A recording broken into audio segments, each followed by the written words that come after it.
morning. Welcome. Bienvenidos a todos. My name is Tomas Talamante, and I'm the Deputy Chief of Staff to Mayor Muriel Bowser. We are so happy to have you joining us today for our second Public Budget Engagement Forum, and we are excited to hear from you about your budget priorities and different fresh ideas around the budget to share with Mayor Bowser as she prepares for her FY20 budget proposal.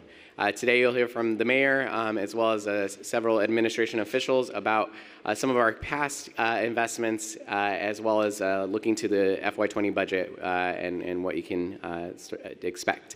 Today's forum, we have a new technology where you will be able to vote and share your budget priorities directly with us, and we'll see it here on screen. And so your facilitators, if you can, they will assist you. Facilitators, please raise your hand so everyone knows who the facilitators are. Great.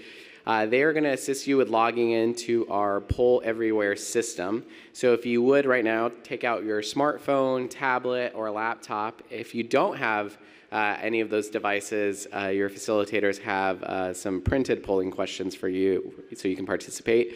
But if you would take out your device, and they will share with you the link to get on the Poll Everywhere system. We're going to start this morning with a few questions, so we want to make sure that everybody is logged in and ready to go. We also have residents watching online and on TV. We're going to do a nice wave to them, who will also be participating in today's Budget Engagement Forum and will be joining us, and you'll see some of their responses as well on the screen. Again, if you would log into the Poll Everywhere system, we're going to get started with our first question of the evening, which we want to know what ward each of you are visiting us from. So we're going to put up the first question now. Or we're going to need a little bit more time? Okay, great. So we'll make sure everybody's logged into the system, and we'll get started with the first question here shortly. But today we're going to be, again, you'll be hearing from the mayor. You'll be hearing from our city administrator, Rashad Young, as well as our director of budget and performance, Jenny Reed, and then our great deputy mayors will also let you know a little bit more about investments within their clusters.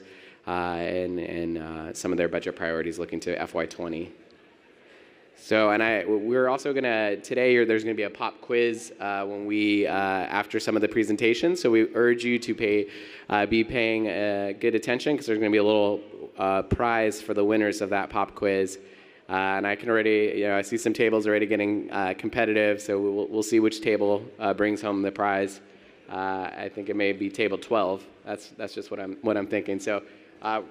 We're good with the no, not yet. Okay, great. So we're gonna again, if you're all logged into your systems,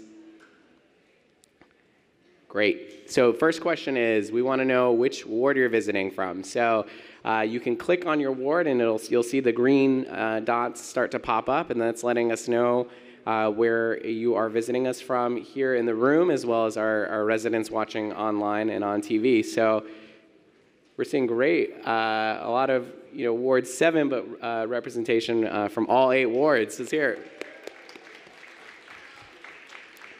All right, we'll give a little bit more time. I see a Maryland participant. Welcome to the great 51st state of Washington, D.C. Yeah. All righty, so as you can see, we have participants from all 8 wards, which is very exciting, because we want to, we make sure that our budget is a fair shot for residents in every single ward, and so we will be excited to hear about your budget priorities today. So we're going to go to the next question, which is if we want to know if this is your first budget engagement forum, or if you've participated in a budget engagement forum in the past. At our budget engagement forum at Arthur Capper Community Center, a majority of our participants were first-time participants. So let's see if that holds true today. Great, and it looks like it is. Again, if you've participated in the past, or if this is your first one, welcome. We're excited to hear from you on your budget priorities. It looks like majority of our participants, this is your first budget engagement forum. So we say welcome to you. We're excited to hear about your priorities and your fresh ideas. So we're going to go to the next question, which is, what word comes to mind when you think about the DC budget? Whether it's an issue that's of importance to you, a priority, what is the word that comes to mind when you think about the DC budget? And as the words start to populate, you'll see the more times that that word is entered by you, the participants, the word gets bigger. So we'll see which word comes to mind the most when you think of the DC budget. And this gives a lot of food for thought for our budget team as they are preparing the budget. But we're seeing some great words up here. We're seeing complicated. I hope after today it won't be as complicated when you hear about, we're hearing complex, housing, opportunity, big. Yes, it is a big budget. Access. Awesome. I think our budget team would agree that it is awesome. Great. DC values. I know that we're always making sure that we're investing and protecting our DC values. Great. So as you can see, there are many words that are popping up here, and everyone has a different word that comes to mind, or a different issue or a priority. And so as our budget team and the mayor and our council work through to finalize the budget, there's a lot of priorities, there's a lot of issues, there's a lot of investments that we make, but we try to make sure that we're keeping in mind all the priorities of our residents and investing in those programs that are most important. So you can see there's a lot of different words, a lot of different issues, a lot of different ideas, but we feel that the budget is reflective of the priorities of our residents in every single ward, and is ensuring that there is a fair shot for all as we prepare that budget. So we're going to have one more question, and then we're going to hear from the mayor and our city administrator and our budget director. But this last question to queue up our first is how important are the following priorities for you in the budget? And you are going to rank them from most important to least important. And so we have housing, we have jobs and economic opportunity, education, health and human services, government operations, and public safety. So by ranking them in most important to least important, let us know what your most important budget issue is.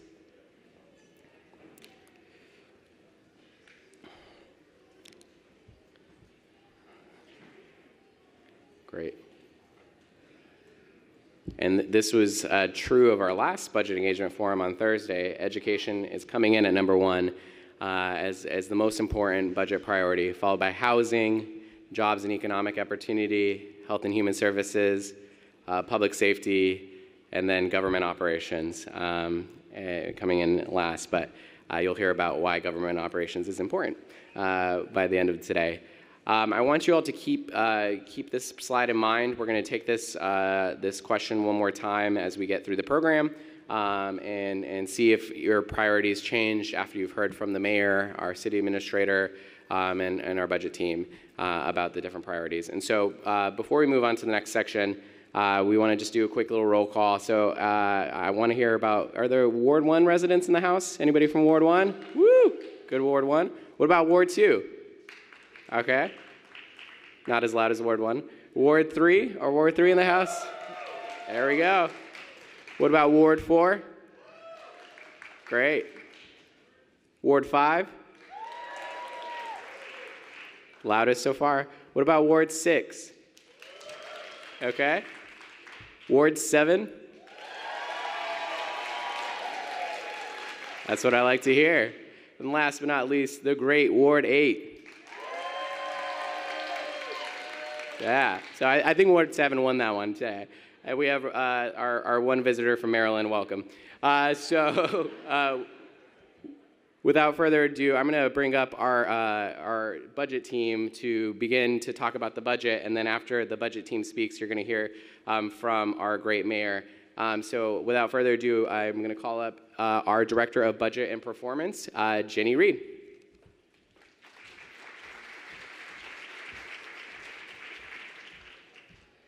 All right, well, good morning, everyone. My name is Jenny Reed, and I have the pleasure of serving as the Mayor's Director of Budget and Performance Management.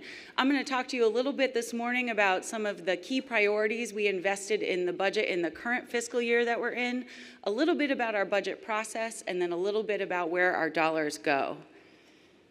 So let me start off with some of the key investments that we made in the current fiscal year in our FY19 budget. One of the big focus priority areas for the mayor is on education. In FY19, we provided a $93 million increase for funding for both our traditional public schools and our public charter schools. We provided a $10 million increase to the child care subsidy and established a new $1,000 tax credit for residents with young children. We added $1.3 billion to help modernize 26 elementary schools, 3 high schools, and 2 middle schools. We also invested significantly in affordable housing.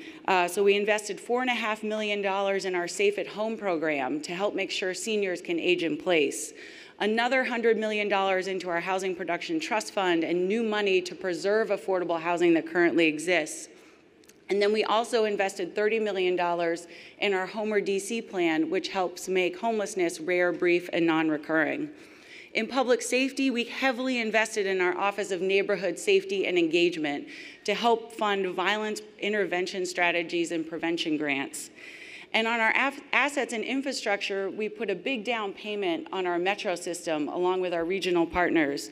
We put $450 million into roads, sidewalks, and alleys so we could eliminate all of those assets in poor condition by 2021. And then we added $7 million for water relief for residents and nonprofits that were experiencing high water bills.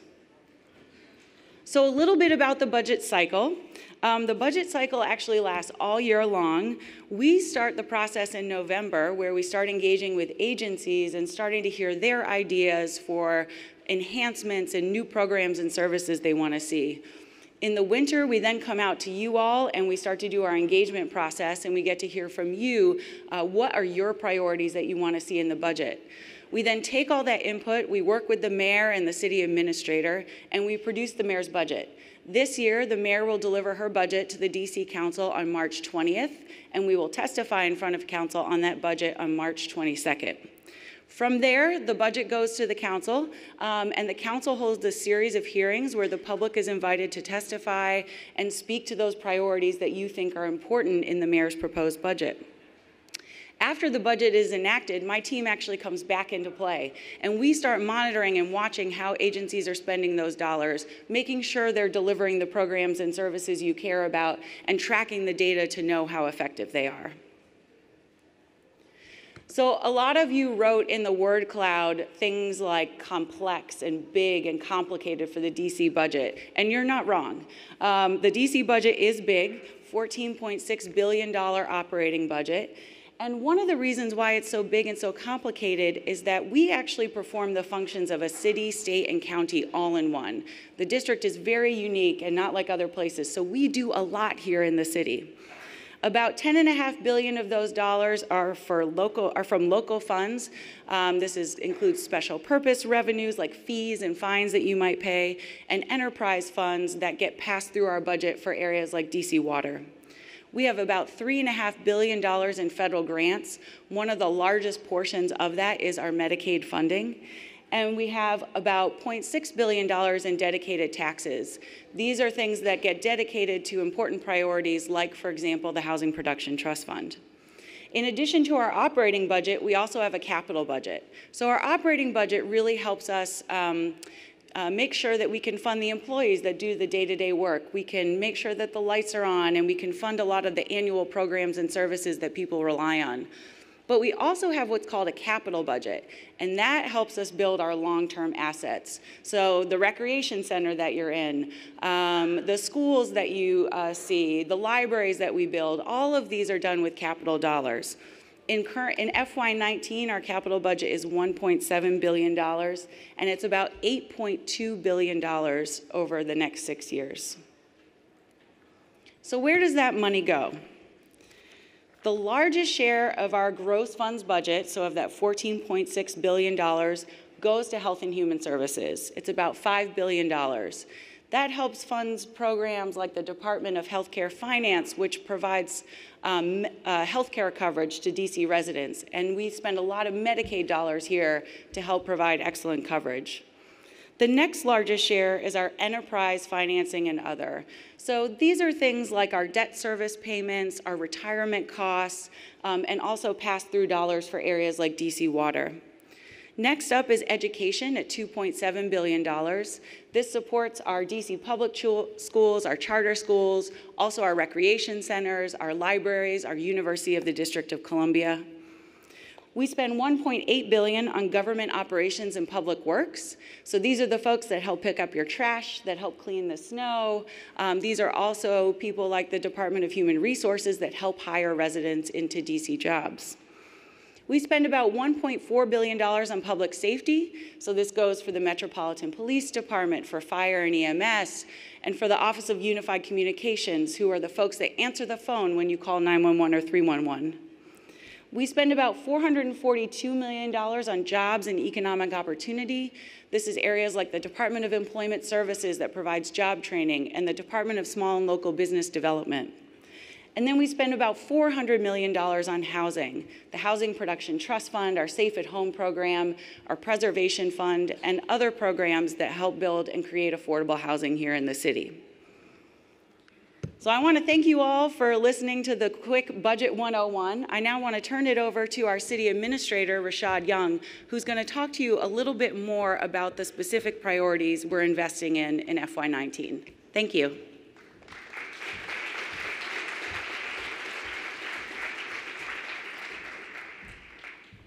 Thank you, Jenny, and good morning. I am Rashad Young, and I'm the City Administrator for the District of Columbia. As Jenny indicated, I'm going to talk a little bit more about what we've been spending your resources on in 2019.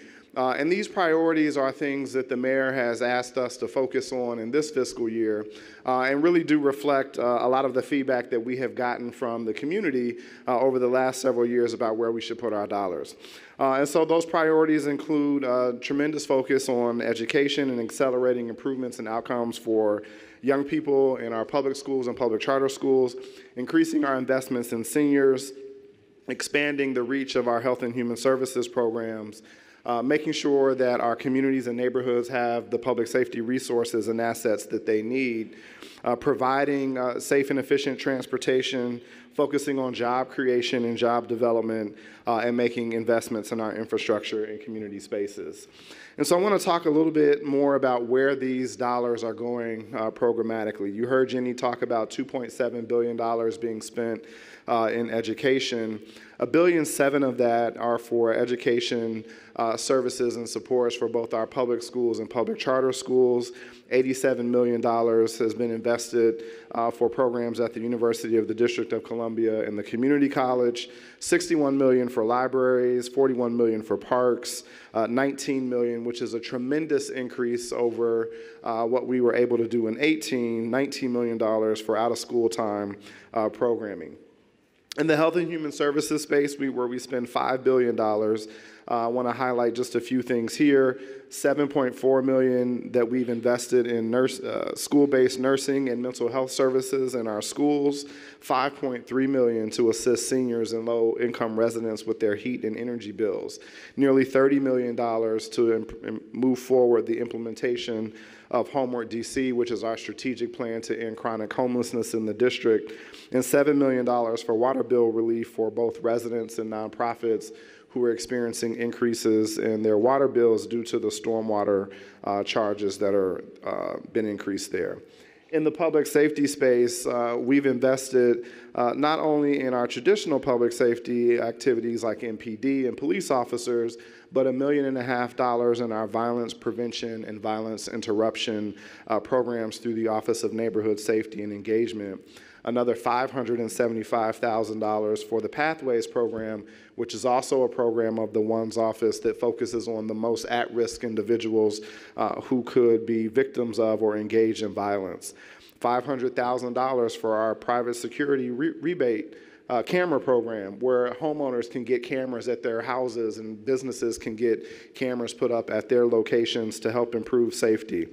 $440,000 to increase our trauma-informed care services, $575,000 for mobile light stations and crime cameras for MPD, and $2.4 million in additional investment to support the hiring of more firefighter paramedics so we can make sure that we're responding to those calls as quickly as possible, and $1.7 million to expand our police cadet program from 70 to 100 positions. This is a program that recruits young people into the police department that are from the District of Columbia, so our officers can be DC residents and from DC. In the housing space, where we've spent about $402 million, $100 million of that has been for the Housing Production Trust Fund, where we're working on creating affordable housing all across the district. $10 million for the Preservation Fund, where those resources are really taking existing units and maintaining their affordability. $24 million to help low and moderate income families afford a down payment for their first home, and that's through our EHAP program and our HPAP program. In the jobs and economic opportunity space, where we spend $442 million, we've invested $33 million to support arts and culture in DC, $19 million for the Marion Barry Summer Youth Program, which provides employment for more than 10,000 young people during the summer, $10.5 million nearly for training programs targeted at residents who have barriers to employment, $6.4 million in apprenticeship programs to provide pathways to the middle class for people who are hard to employ or underemployed in the district. In the government operations space, which I noticed the group ranked 6th out of 6 categories, this is where a lot of the core service activities are located. So the snow last week, where we had 200 pieces of equipment out, dropping salt and moving snow so people could drive safely through the district. We spent $7.4 million on that activity in the year. $950,000 to support our statehood campaign so that we can continue to advocate that the District of Columbia become the 51st state in the union. And then $10.9 million, that's worth a clap, right? We want to be the 51st state? Absolutely.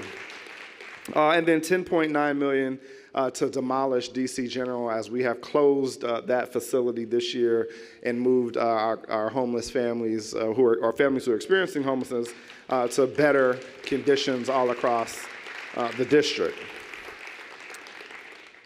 Last but certainly not least are the investments that we have made for our seniors. $4.5 million for a program that allows our seniors to be able to age in their homes, and so this provides home adaptations for seniors so that they can remain in their houses. Nearly $6 million for seniors to make their rides and appointments that they have across the district, $11.4 million for a new wellness center in Ward 8, and $26 million to fund permanent supportive housing units for senior women. And then in fiscal year 19, we were able to fund legislation that allows, that caps the amount of growth for seniors in their property taxes so that a qualifying senior's property tax rate will not grow up by more than 5% per year. And this is another way that we're working to ensure that seniors who have been in the district for a long time can remain in the district and remain in their houses. So that just gives you a sense, that's worth a clap too, right? That gives you a sense of the kind of investments that Mayor Bowser has made in fiscal year 2019 to support the priorities of the community and the programs and services that you all say have been important to you. So with that, I'm going to turn it back over to Tomas. Thank you.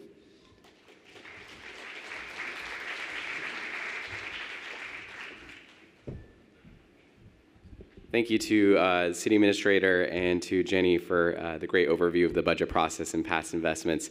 So in a little bit, we're going to have a pop quiz, so I hope you were paying attention and making some notes. But first, we're going to hear from our great mayor. So join me in welcoming Mayor Muriel Bowser.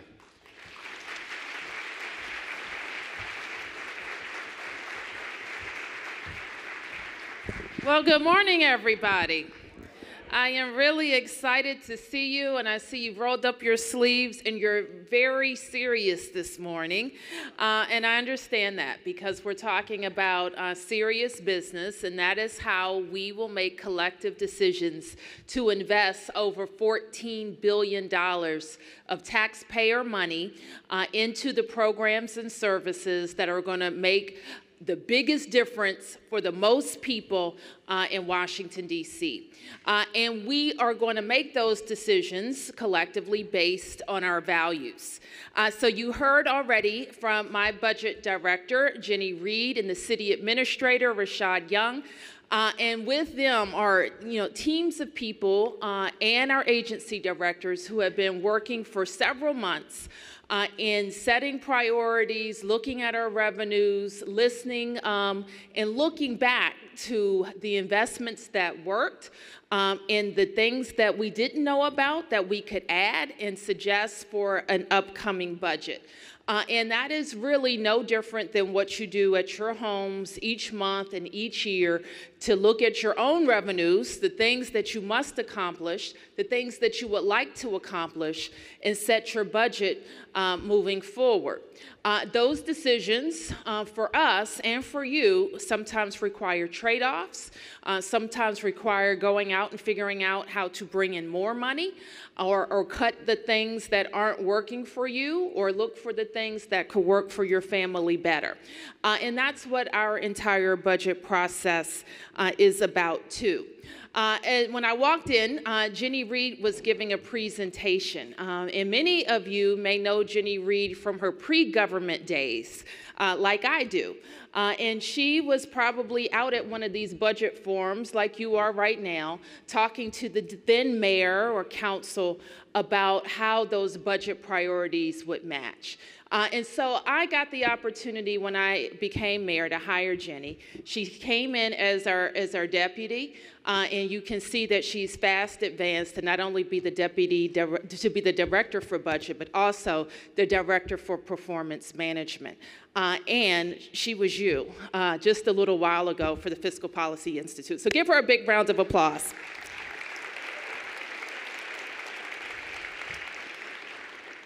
And you will also notice when you hear from our deputy mayors, the way we structure this is you will hear from deputy mayors from each of our primary clusters. And the directors of agencies who work in that cluster are always convincing the deputy mayors of the priorities that need to be funded and that need the push from all of us. So I hope that you will enjoy their presentations as much as I have over the last several months of how we will make investments. The last thing I'll say is this. You heard the city administrator talk a lot about the things that we've been able to accomplish in the last 4 years. And one thing that we don't talk about often, and we should, is the role that city government employees play in the success of our city. Over 30,000 people work for us in D.C. government, and we have made a focus at making sure that our employees who deliver for us every single day are also compensated fairly and treated fairly. And we have put a very high premium on making sure our contracts with our employees are current. So I want to thank the city administrator and his team for settling with teachers and police officers and firefighters and members of what we call our Comp 1 and 2 units over the last 4 years to make sure that they're getting their fair share and that we can keep the best employees working for us right here in Washington, D.C. In January, I had the opportunity to take the oath for a second time. And you know that hasn't happened in 16 years. So we spent some time leading up to that inauguration, just resetting expectations across our government, making sure all of our units were aligned properly, making sure all the right people were in place as well. So that we can really focus, and I think only a way a second-term mayor can, on making sure more D.C. residents are participating in the progress and the prosperity that we are creating in this city. I've challenged everybody in my administration to suggest, to fight for, to speak up for, and not to be afraid, and to not be afraid to fail. Because sometimes in those big ideas, you may fail. But if you succeed, the payoff is so great for the most DC residents that it's worth it. And so my question to them and now to you is, what would you do if you weren't afraid to fail? And that is what this budget in our next 4 years will really represent. Using our best thinking to make the investments that are going to help the most people and help close gaps and give every single DC resident a fair shot. Thank you for participating.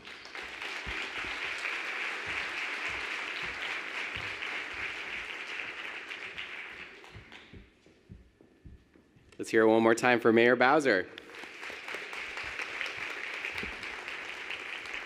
All right, it's pop quiz time. So if everyone would get back into the application so we can get started with our pop quiz.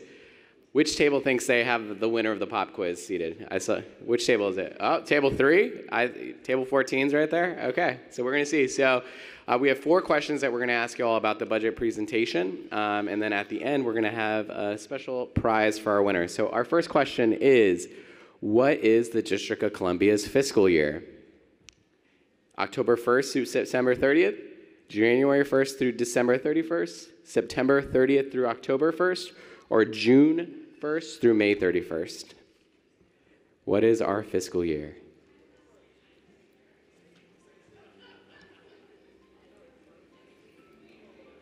A little Jeopardy music for y'all as you.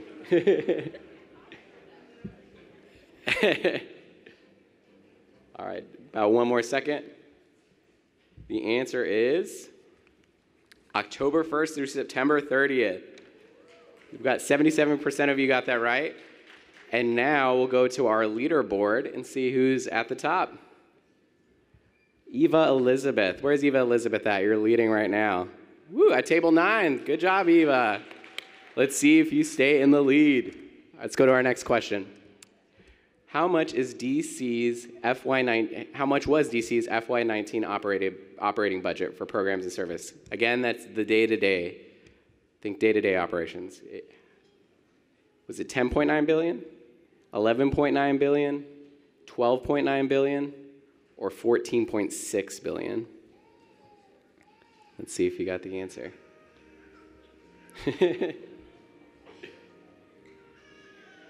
Let's see if Eva will stay in the lead.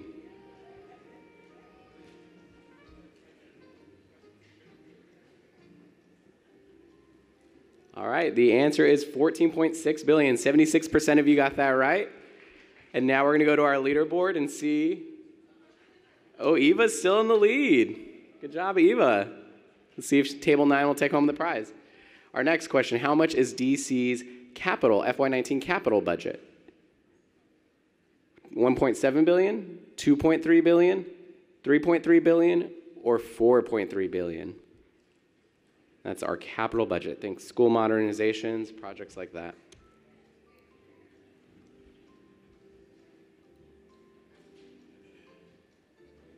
About 10 more seconds.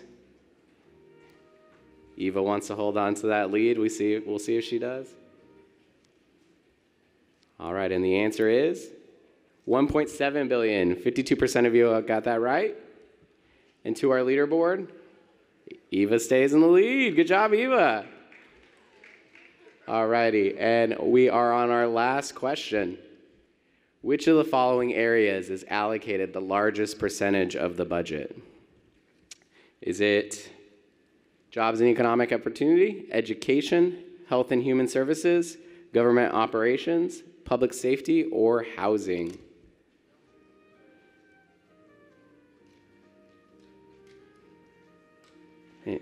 Eva's trying to go for the gold. Let's see if it happens. About 10 more seconds.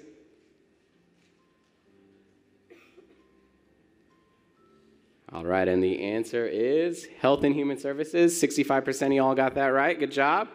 And to our final leaderboard, Eva held on to it. Congratulations, Eva, at table 9. Eva, stand up and raise your hand so everyone can see. Woo! Let's hear it for Eva. So Eva and everybody that is on our leaderboard, if you'll please go to our registration table at the end of today's budget engagement forum. We're going to get you free tickets to an upcoming Nationals game. So congratulations. Without further ado, we're going to go into our next section where you're going to hear from our deputy mayors about the different investments in their clusters and kind of themes as we look to FY20. And then we're going to go to in our tables, we're going to talk about budget priorities and hear a little bit from them. You'll have the opportunity to let the mayor know your budget priorities. And then we're going to go through some budget scenarios as well. So we're going to hear from our first deputy mayor, our deputy mayor for Public Safety and Justice, Kevin Donahue. Hello, everyone. Is my mic working? No.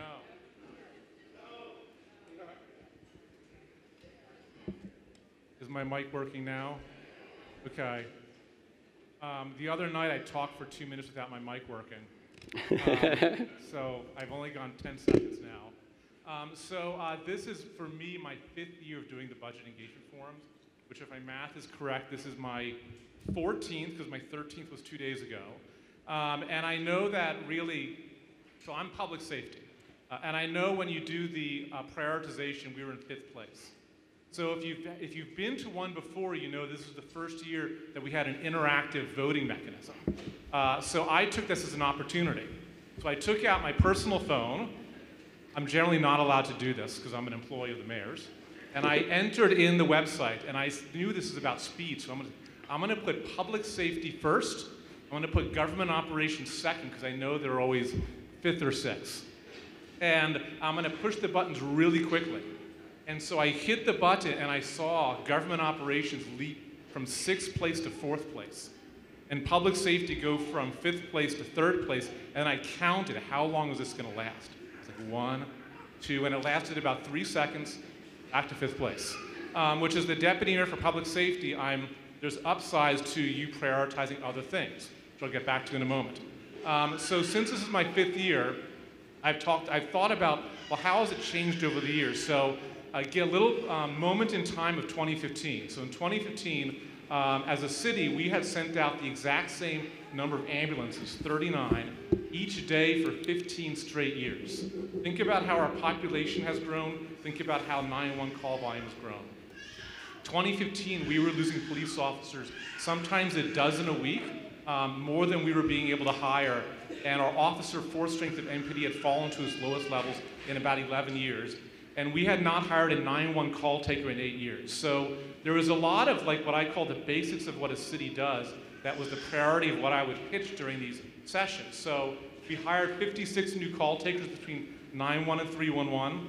We spent $12 million more a year on ambulances and now put out, in some days based on call volume, more than 50 a day. And our officers, we tripled the cadet program. And now that we are filling almost all of our police classes with more DC residents than really in the past 15 or 20 years. Many of those have stabilized. Thank you. It's worth clapping for. And we've seen some results. So we know 911 calls get picked up quicker. Ambulances, in 2015, when I found out that 39 number for 15 years, I'll take out my work phone. I asked the OUC, or 911 call center director, text me whenever we get down to 3 or fewer ambulances. And for about 2 months, I literally got texted every single day. Now, I probably get that text once every 3 months. So when we look to the future, I would say 2 things. So first of all, I have no illusion that they're going to have you prioritize at the end, a little secret. Public safety may creep up to maybe 4th place, but I want to highlight 2 things. One is that when you think about public safety, we now can think much more innovatively because we've stabilized some of those basics. So when we think about the root causes of violence, that is in fact about the things that are higher on the list, which is why as a public safety deputy mayor, I'm happy to see things like housing, education, human services get priorities because that will have a ripple effect that will reduce the root causes of why people choose to carry guns and feel like in a moment in a split second they use them. I also would say number two, which is don't forget those basics. That if we don't have officers if we have officers in the police force who have to run from call to call, they're not doing community policing even if they want to. If we are not responding with ambulances and fire trucks quickly, we are not doing the core functions of what a city does. And that stuff does not happen on autopilot. So think about that as you have your table discussions. Thank you. Thank you, Deputy Mayor. Next, we're going to go to our Deputy Mayor for Health and Human Services, Wayne Turnage. Can you hear me? Yes. I saw in the rankings that you all placed Health and Human Services, I think, 4th on your priority list. My job is to try to get you to elevate that to number 1 before the program is over. We believe that the importance of what we do is reflected in the 3 core or overarching objectives that we pursue in this cluster. One is the mayor has made a central feature of her administration to attack homelessness. It is a vexing problem, and the bottom line is if you have no place to live, you will suffer on a number of fronts. The second thing that the mayor has focused on with respect to policy in the HHS cluster is improving the life of our seniors. The goal with seniors is to live at home, and so there are some things that we must do to make sure that can occur. And then we also believe that we have to invest significantly in the lives of our children and families, particularly those who live at the economic margins of life. So with respect to tackling homelessness, as most of you know, the mayor delivered very big on her promise to close DC General. It was simply not a proper venue to have families, especially children.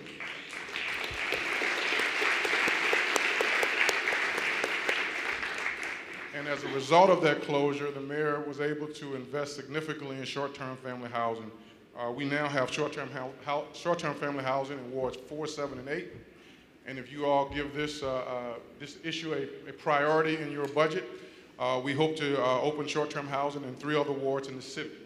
We're also working to rebuild in a new location, a slightly new location, the East End Men's Shelter, and it will be a service-rich facility that is designed to focus on safety and some of the supportive services we hope the men there can benefit from and move out of the very difficult situation of homelessness.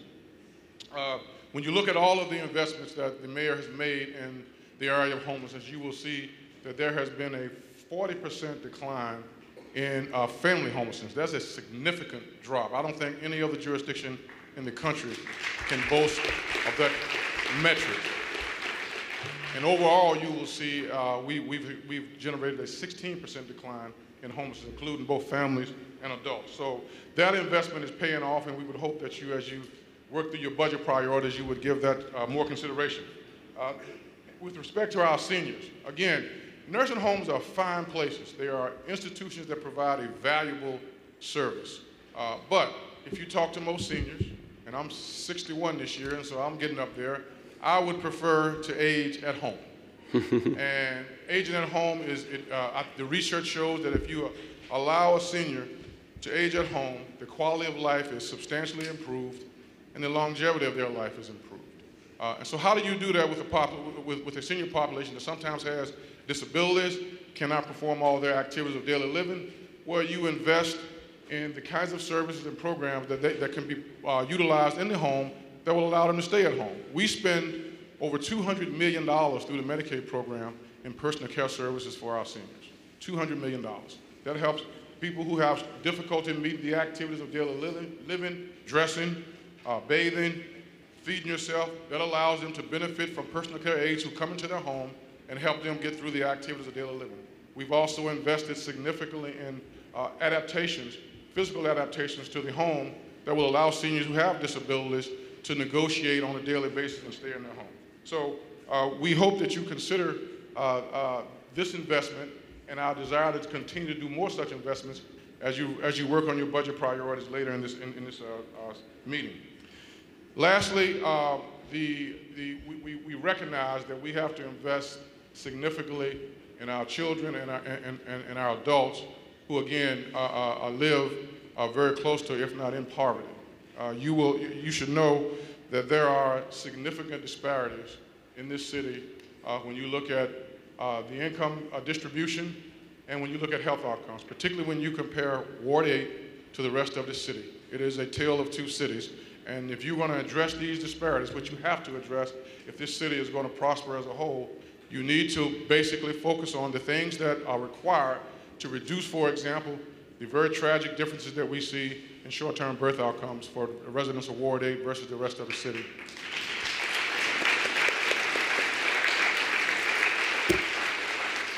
The mayor led a national summit this year to focus attention on the problem and then invested $1.6 million in a pilot with the goal of reducing preterm differences in birth outcomes.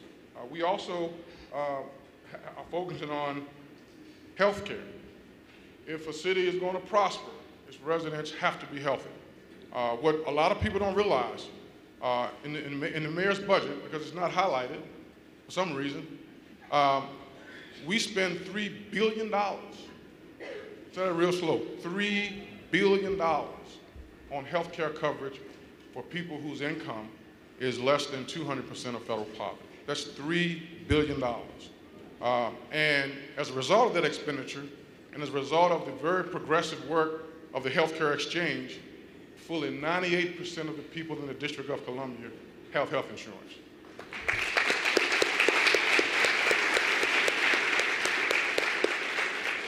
That is unmatched by all of the states except Vermont. We are second in the nation with respect to the number of people that we cover with health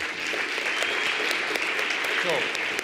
So, as you consider your budget priorities, rethink this ranking of Health and Human Services as fourth. We should be number one, and I hope you agree. Thank you. Thank you, Deputy Mayor.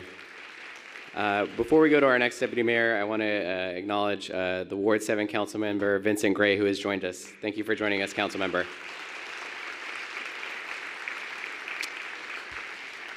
All right, next we're going to hear from our Deputy Mayor for Education, Paul Kine. Good morning, everyone.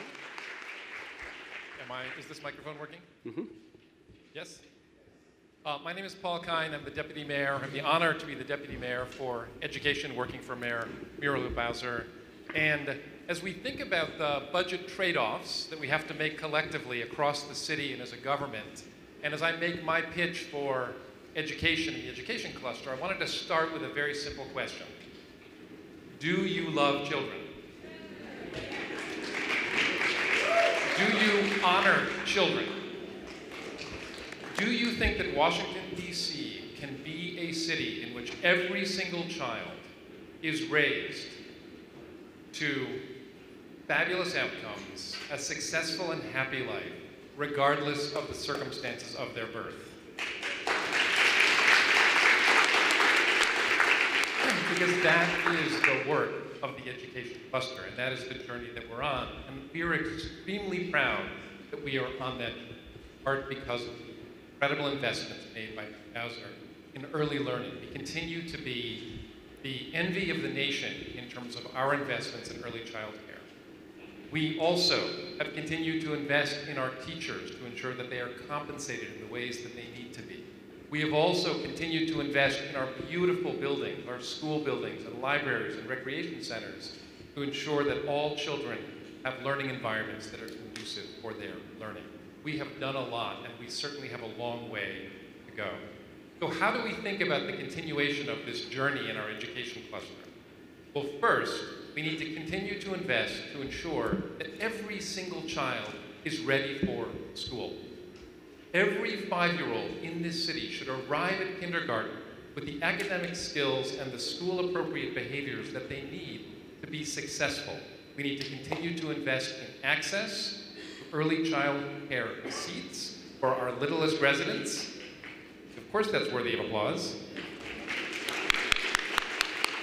And we need to continue to invest to ensure that all of those experiences are of a very high quality. We need to invest in making sure kids are ready for school. We also know we need to continue to invest to ensure that once children are in school, they are ready to learn. And this means we have to continue to make investments in the in and out of school supports that all children need to be successful in school. If those are mental health supports, social and emotional supports, ensuring our children have the technology they need in order to have 21st century learning opportunities, continuing to invest in our teachers and school leaders to ensure that they have the development opportunities they need to continue to be good, making sure our libraries and our parks and rec centers and our out-of-school time opportunities are world-class so that our children are receiving what they need to be successful in school. They need to be ready to learn. And lastly, the third way we think about this is we want to make sure that everyone leaves our school system ready for a career.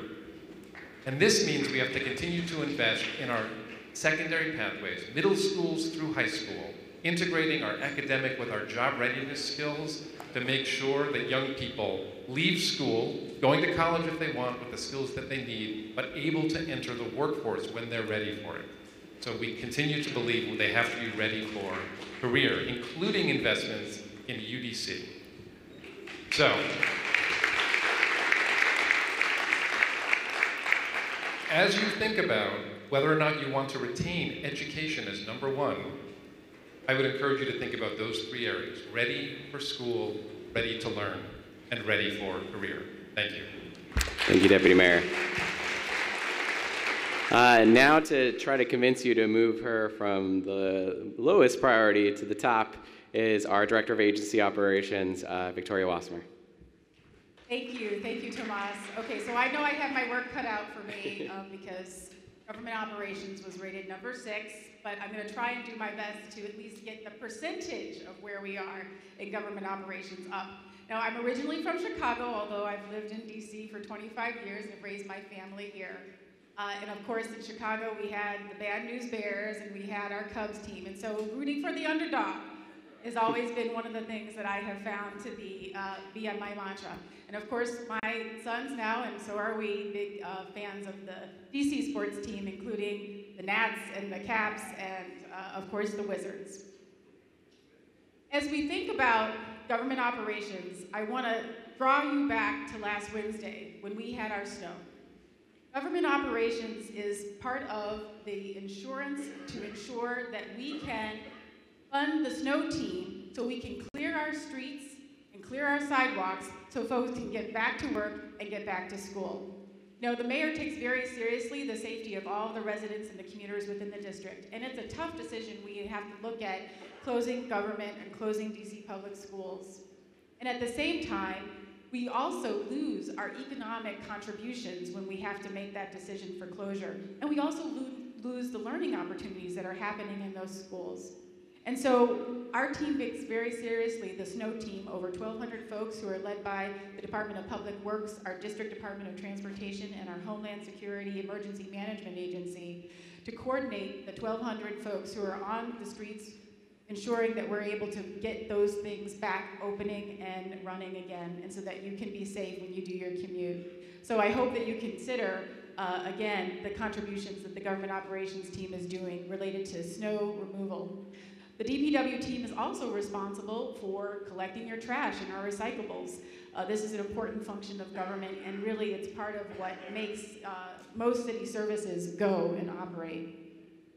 One of the things we put in the past year, our Department of Motor Vehicles taking advantage of the registration that you do for your state ID card or your driver's license, is an auto-enrollment for voter registration. And over 50,000, last year, they were able to enroll electively 50,000 DC residents so that they were able to take advantage of their civic opportunity to vote in the polls. My son, Christoph, who just turned 18 last year, was in fact one of those folks who was auto-enrolled, and when we went down to the polls, my mom and Christoph and I, he was able to vote for the first time. And that's one of those incredible opportunities that I think is really important, and again, is a bedrock of how we participate as citizens in the district, similar to this type of forum here.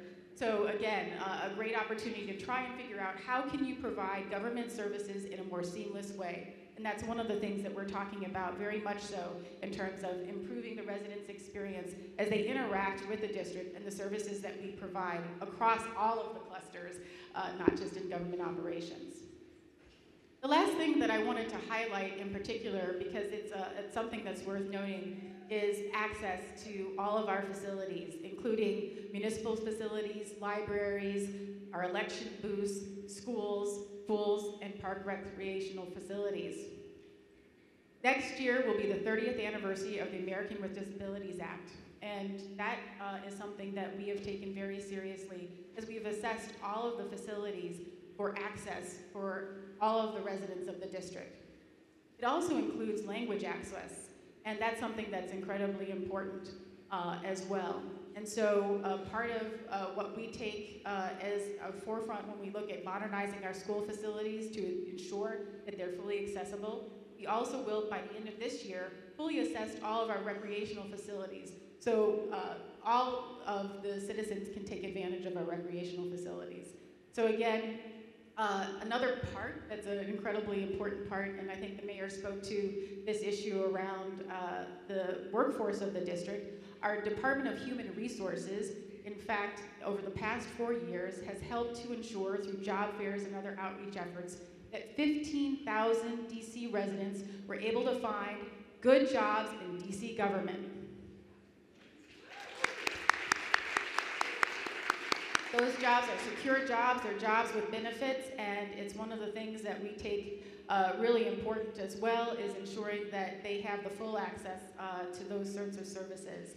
So again, another activity that our Chief Technology Officer has been responsible for is ensuring that data sets are accessible to the public. So the mayor has put Open Data Act, and as part of that Open Data Act, we've in fact created 11,000 government databases, 1,100 government databases open and available for the public to use. And I think this is something that will provide benefits in years to come, including today. So I hope that we can increase and boost up government operations, and thanks so much for listening to my pitch.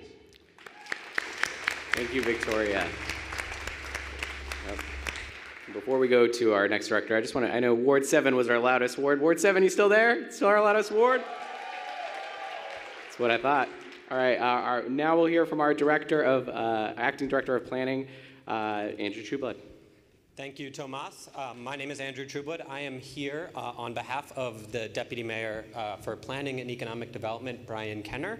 He's actually this week been out west promoting the District of Columbia and our businesses to help them expand out there and get investments from the West Coast, as well as to promote DC as the capital of inclusive innovation. So I'm excited to talk to you about economic development.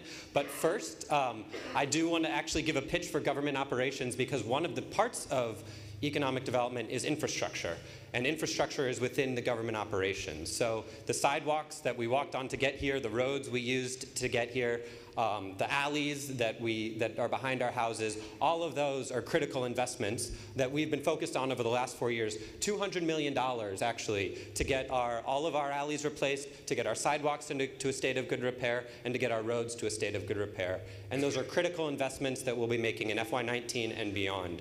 In addition to those, we actually have big infrastructure investments. We just broke ground on the Frederick Douglass Memorial Bridge, which will be over the Anacostia. It's a beautiful new bridge. It's the biggest infrastructure project in the city. Yes, bridges. It's going to have it's not only for cars, but it also has bikeways and sidewalks and public spaces. It's going to be an amazing asset to our city. When we think about infrastructure, we also think about the environment, and there's critical investments in the environment. We are the first city, we just opened our first green bank this year, and excited to get that moving forward into the future. We've made key investments in green jobs. SolarWorks DC has been important to hire DC residents and get more solar in the city, as well as our Infrastructure Academy to make sure that DC residents have jobs that get them on pathways to the middle class. Infrastructure Academy. All right, I got to hold this closer to my mouth. I am sorry about that. So I just given a little pitch to government operations because I saw that you put jobs and housing as among your top priorities, which I think is critical and are among our top priorities as well. So economic development, it's about jobs, it's about small businesses, it's about fresh food access, it's about retail and services in your cities, in your neighborhoods, and it's also about culture. We've, over the last 4 years, invested in over 300 small businesses through our Great Streets Grants program. We have clean teams across all 8 wards, all over the city. We invested in a Good Foods Market in Ward 8 in Bellevue on South Capitol Street to bring fresh food access to that neighborhood, addressing issues that we have around food deserts. And we also have pioneered 202 Creates to highlight the district arts and culture and creativity around the city. And we have key priorities and key investments around that looking forward. So the other piece of economic development, and the one that I think is incredibly important to many of us here, is housing. And housing is about not only key investments, making sure that we can live in this city, but that our children and their grandchildren can live in this city and take part in the vibrant District of Columbia. And over the past 4 years, the mayor's invested over $500 million into projects through the Housing Production Trust Fund, almost $500 million into projects in the Housing Production Trust Fund, over 5,000 units created or preserved. That's more per capita than any other city, and I think it's something we should be proud of. But we also know there's more to do. There's more to do in terms of not only rental, but opportunities around home ownership. We've invested over $60 million over the last 4 years to make sure DC residents can buy houses in the District of Columbia. Over $14 million to ensure that seniors can stay in their houses. Deputy Mayor Turnage mentioned that, but we can help retrofit houses so that seniors are able to stay and age in place. So across the continuum of housing needs. And I think that is what the mayor has tasked us to think about, all of us, in this next budget, is how do we do more? That we've done more than any other city, but there's more to be done, and we have to think bigger and bolder about how to make sure that this city can be one for all of us, but also for the future. So keep voting high for housing. Maybe raise it up to #1. That would be fine. And we'll be working to make sure that we live up to those values. Thank you. Thank you. So thank you so much to Director Trueblood. And now we're going to go back to the question, now that you've heard from our deputy mayors and our directors, we're going to rank your budget priorities again by most important to least important to see, did Victoria do a good job of convincing you that GovOps needs to be higher? We'll see. But we're going to do one more vote on this, and then after this, we're going to turn to the tables and have a discussion on your budget priorities. And hear from you. And the mayor and our deputy mayors will be making the rounds to hear. But we're going to open this up. Education still, housing may come in with a sneak win at the end of this. All right. Give it a few more seconds.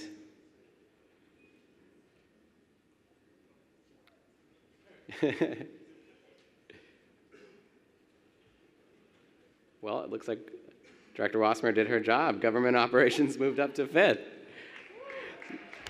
Let's hear it. So as you can see, education did stay your top priority.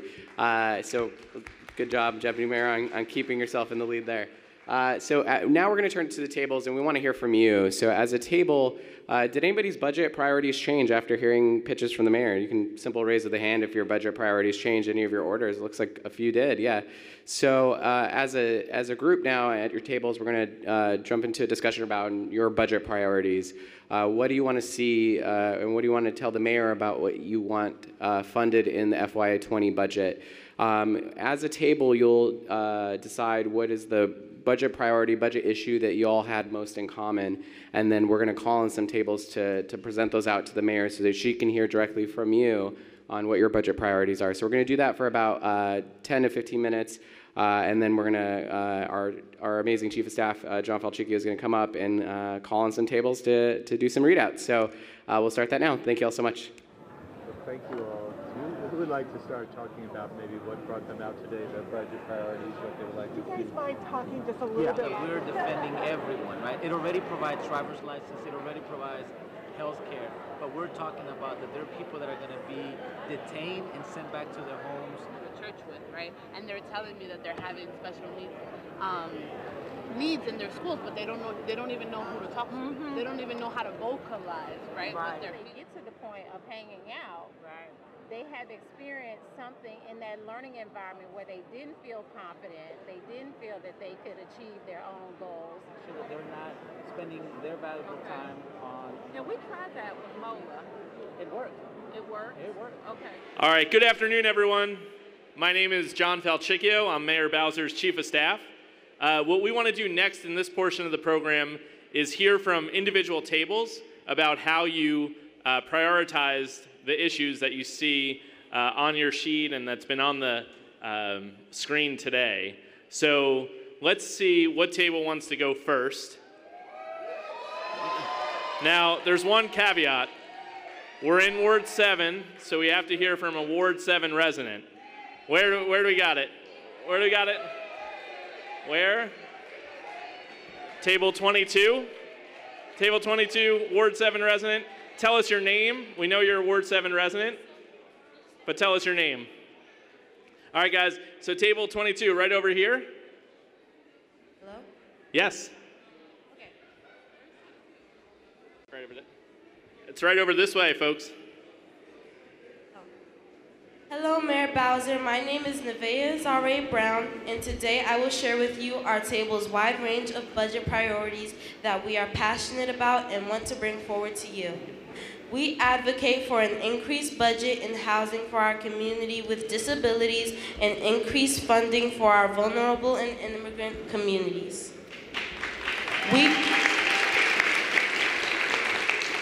We care about violence prevention across all 8 wards and having more resources and services for our returning citizens in the district. Lastly, we ask for a budget increase for early learning and childhood and infrastructure to support all of our needs and those in DC community. My name is Nevaeh Zare Brown. Thank you. Nevaeh, do you mind doing us a favor? Nevaeh, do you mind coming up and just taking a picture with the mayor? What do you guys think? Come on up to the stage. And while she's doing that, let's hear from another table. Who wants to go next? Whoa. All right. Well, since we're in Ward 7, let's hear from table 7. They come out, that's great. All right, table 7, let's hear from it. Guys, we're looking right over here at table 7. And tell us your name and what ward you're from. Good morning. My name is Denise Williams. I am a Ward 7 resident as well as a PAVE member. So good morning to everyone and Mayor Bowser as well. The common theme at our table was education. We also noted that housing and public safety remain high on our list of things to be budgeted for ward-specific budgeting in particular. That could be helpful. We also noted that increasing mental health supports could benefit all departments. 1 out of 5 students in DC have a mental health disorder. The $3 million currently budgeted seems like it's kind of inadequate, and so we would like for that to increase. And it could benefit all of us members here, even our youngest ones. Thank you. Great. All right, so with this too, I want to make sure we acknowledge Chancellor Louis Farabee's here. And why don't we get Chancellor Farabee to get over to table 7 to get a picture with the folks who asked for more investment in education. So we'll get that going. We also have a number of directors. I saw Chief Dean here earlier, Chief Newsham. Why don't we have all of our directors stand up just to be acknowledged. Let's thank them for their work that they do not just today, but every day. Del McFadden, Roger Mitchell, Jackie Reyes, and all of our other teammates in government. Why don't we get you to stand up so we can acknowledge all the hard work that you do as well.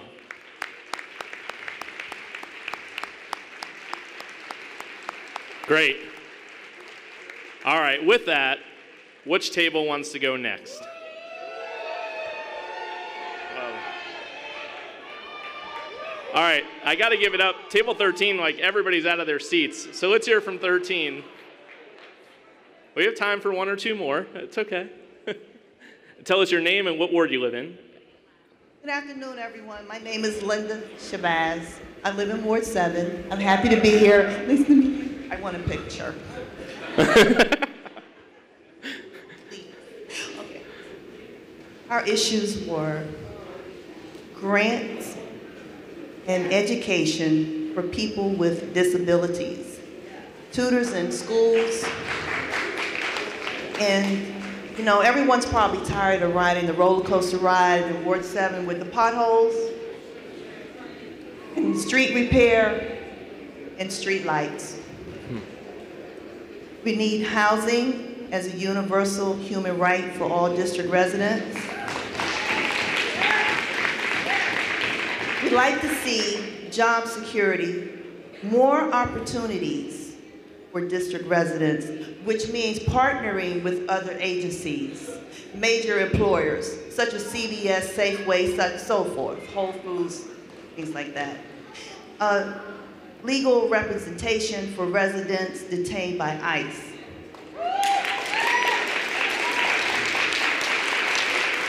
We have a young lady here is requesting her organization $2.5 million for legal services for DC residents detained by ICE. And lastly, tax reform by offsetting the recent federal tax cuts. Thank you, everyone. Great. All right. So we've heard from 3 folks from Ward 7. Now listen up. Let's hear from somebody from, do we have somebody from Ward 8 that wants to speak? Somebody at Ward 8? Right over here? What table are you? All right, table 15, and table 15 has some young people there. I know earlier they had our youngest member of the audience, Roberto, who's 3.5 months old, who's at his first budget engagement forum. All right, table 15. Yes, good morning, everyone. Thank you, Mayor Bowser, for this event. Table 15 came up with housing definitely being number 1, but more of, since housing subsidies in DCHA is the largest affordable housing stock here in the district. They're the biggest landlord. So we're looking at a step-up housing model, maybe $30 million for 300 units, where there's term limits and there's a concerted, integrated effort to make sure that these families move up and out and access the wealth and share in the wealth. We know social determinants of health, housing is a stabilizing factor. So it feeds into the economic opportunities, it feeds into the health and human services, it feeds into the education. It is the thing that we should be using to stabilize all systems. And we're looking at an integration. When you look at your chart, yeah, give it up for table 15. We did some hard work over here. When you look at the chart, it looks like these systems are separate and apart. So in order for us to really see the outcomes, we need an integration of how one is stabilizing the other and how you use housing as the foundation to build. And we should have some, when it comes to like health and human services, the budget shouldn't be that we just aided food stamps and Medicaid and healthcare, but that we reduce dependency on these subsidies so that this money can be used to go to other things like education, more economic opportunities and infrastructure. Birth to 3, I would be remiss if I didn't say anything about how that is probably the very next step after you stabilize the housing, to have the first priority into the children that are going to be integrated into the full DCPS school system. So we would really like to see a more integration, workforce development, step it up, integrated across the board, constituent funding. Thank you. Great. For Ward 8. All right. Thank you, table 15. And Director Zeilinger right there. She's going to come over and say hello. She wants the Director of Human Services. She wants to talk to you a little bit about some of your ideas. All right. Now we got time, I think, for one more table. So we're just going to do the loudest table. All right. Let's go over here. Table 5. All right, table 5. Director Reyes, for some reason, is always at the loudest table. Come on, right up here, table 5. Tell us your name, and then what ward you're from, and look right into the camera so the folks at home can see as well. Go ahead, table 5. We're from table 5. Jennifer. Thank you for having this event today, Mayor Bowser. Thank you for everyone for attending. First, I do want to mention for the immigration, more money to support legal issues with immigrants fighting to stay in the city for all, and creating more pathways was very important, which was not in the budget. Thank you. Second, well, first and foremost, education was definitely high at our table, but to reiterate, an integral system for housing, education, as well as for mental health also. Finding schools within your neighborhood for your boundary schools should not be hard to find, whether your child is on an IEP or not. That's definitely an issue that many of us are facing. And then also to speak on public safety, rethinking, redefining what public safety is, how it affects communities so that we are able to reestablish our own communities. I think I was speaking earlier about how some families might feel about how when their public safety is affected, how they don't interact into the communities. Mm-hmm. Thank you. And that's a big part of, I think, education as well as housing. Great. Thank you, Jennifer. Jennifer, and in that education realm, we've got President Mason from UDC here. So I think he's going to come over and talk to you about UDC and making that a school of first choice for all our DC residents. Cool. All right. Mayor, can we do one more? All right. So the mayor says we could do one more. So let's hear. Let's see. This side's kind of louder. So let's go. All right. Table 4. Come on, table 4. And then listen, for everybody else, you can post on social media with #FairShotFebruary. We're also looking there. Post some photos, show some folks how much fun you had today at the forum. We have one more forum on Monday night, so #FairShotFebruary. So let's hear it from table 4. Thank you, Mayor Bowser, for having this forum. My name is Sean Jagaday. I'm a Ward 7 resident, and I'm with the DC Senior Advisory Coalition. So we talked a lot about also making sure that we integrate all of these buckets so that we're not addressing issues in isolation. We're making the most impact with our funds. We talked about the need for immigration, for legal support for our immigrant population. We talked about our seniors, how we need additional resource in adult day health services. We need additional nutritionists in each of the wards so that we are not ranked number 9th in the country for the highest percentage of seniors who face hunger. We talked about education, how we want to make sure that we are providing mental health services for our students in our schools, and that there's transparency in both DC public schools and public charter schools around the budget. We talked about how instead of just advocating for more and more funds, we'd like to have some budget funds allocated to research so that we can really understand the root causes of what the issues are, and we're making sure that the strategies that we're employing are the best practices that are going to be able to deliver the results. All right, table 4. So that's a great way to end from the readouts from the tables, but the facilitators are all taking notes so that we can get those to the mayor. We'll also post the slide deck that you saw up on the screen. It's going to be at mayor.dc.gov/FairShotFebruary. Again, it's mayor.dc.gov/FairShotFebruary. Now, while you have your phones and your tablets out, we're going to do 2 more questions for you. Now, what we want to do is we want to show you that there's some trade-offs, right? You don't always, just like we just talked about, that we want to know what works efficiently and what doesn't. There's some trade-offs sometimes when we make the final investments in the budget. So one question we're going to ask, if you have your phone or your tablet open now, if you were in charge of the DC budget, which option would you choose to increase investment in affordable housing? Now, you can only choose one.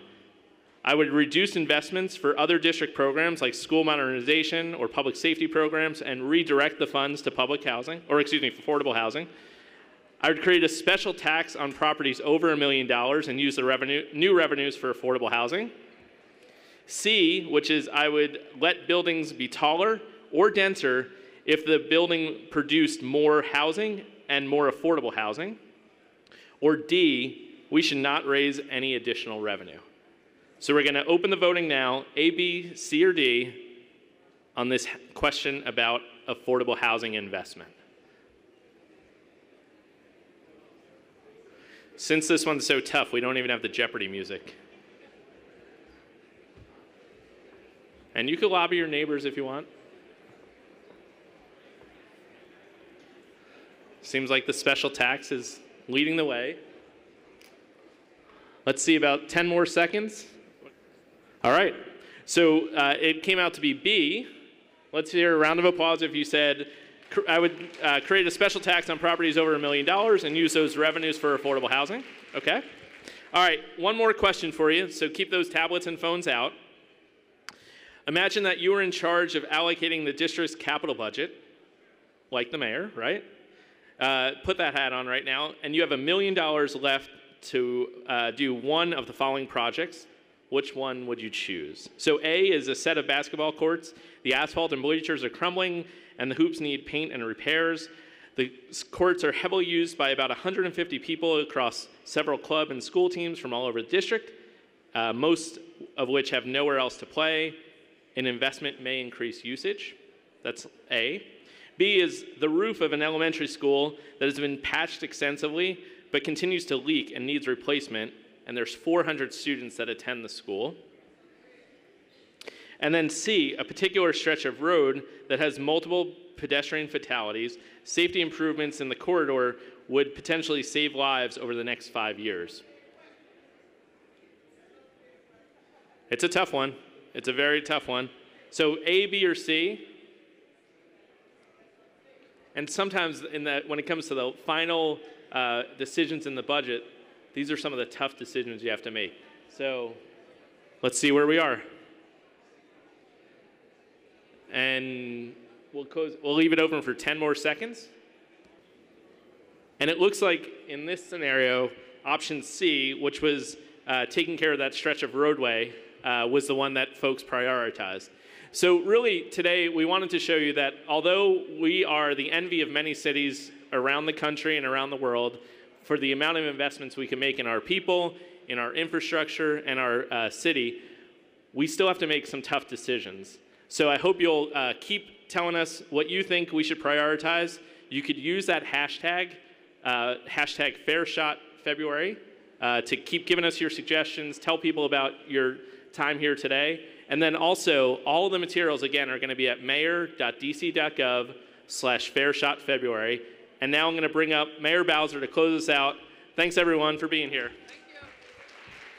Well, thank you, Ward 7, and everyone who's come from all 8 wards to participate in this second one of our in-person forums. On Monday evening, we'll be at Roosevelt Senior High School, so if any of your neighbors and friends haven't had a chance to participate, please do that again in the evening. I got to walk around and talk to many tables and understand clearly that you are grappling with the same types of decisions that we are. And we look forward to taking your input and crafting a balanced budget that does the most for the most people, strategically, spending our money wisely, and getting the results that we expect. So thank you very much. Have a good one.